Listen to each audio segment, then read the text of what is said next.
सरकारी आदेश को लेकर विवादों में आई रेखा आर्या का मामला मुख्यमंत्री दरबार तक पहुंचा। उनकी शिकायत हुई, सवाल उठे, सियासत उस पर तेज हुई तो रेखा आर्या अब सफाई देने के लिए आगे आई हैं। उन्होंने कांग्रेस की ओर से लगाए जा रहे आरोपों को न सिर्फ निराधार करार दिया है बल्कि कांग्रेस पर पलटवार भी किया है। रेखा आर्या इन दिनों चर्चाओं में है।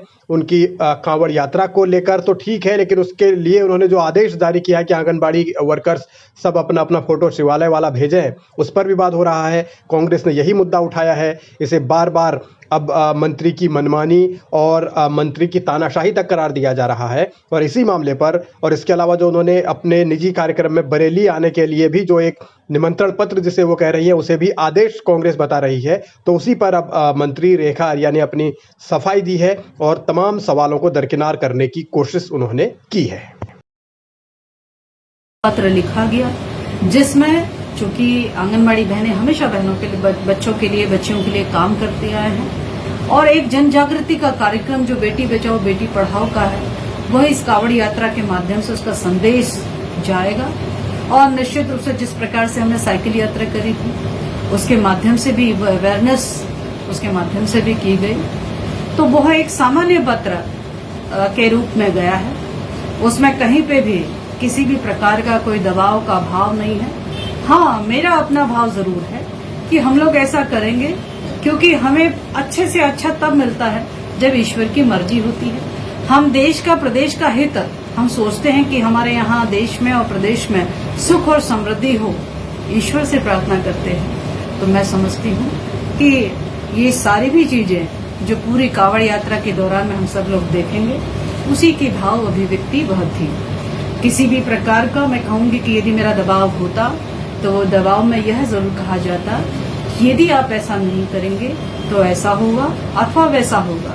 उसमें कहीं पे भी ऐसा नहीं था, लेकिन कुछ लोगों के दृष्टिकोण है जो कि अच्छे में भी बुरा देखने का काम करते हैं, जिन्हें राजनीति का कोई सब्जेक्ट नहीं मिलता है, जो अपने राजनीति को चमकाना चाहते हैं। मैं समझती हूँ ऐसी संकीर्ण विचारधारा के लोगों को समाज में जानना चाहिए, जिन्होंने बेटी बचाओ बेटी पढ़ाओ जैसी साइकिल यात्रा पे प्रश्न किए, जिन्होंने कावड़ यात्रा को लेकर प्रश्न किए हैं।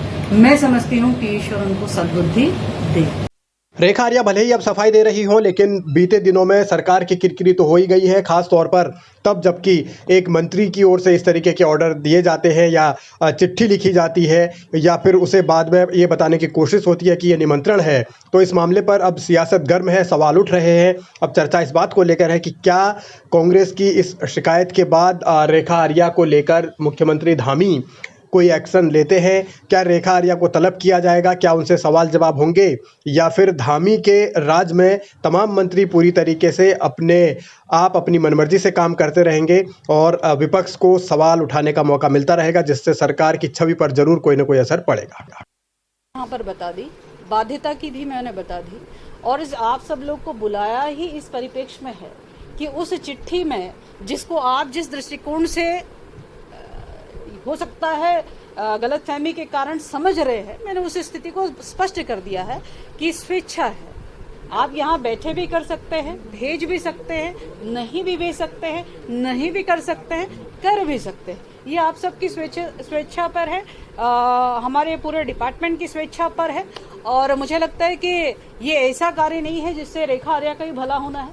ये ऐसा कार्य है, रेखा आर्या हो या रेखा आर्या मंत्री के रूप में हो, रेखा आर्या का ही भला होना हो, ऐसा कोई सब्जेक्ट नहीं है। ये भला होना है पूरे प्रदेश का, ये भला होना है पूरे देश का। आखिरकार हम भगवान से ही तो प्रार्थना करते हैं कि भाई हमारे प्रदेश में अथवा हमारे देश में सुख और समृद्धि रहे। क्या वह भी अपने आप में दिक्कत वाली चीज है कि हम ऐसा करते हैं?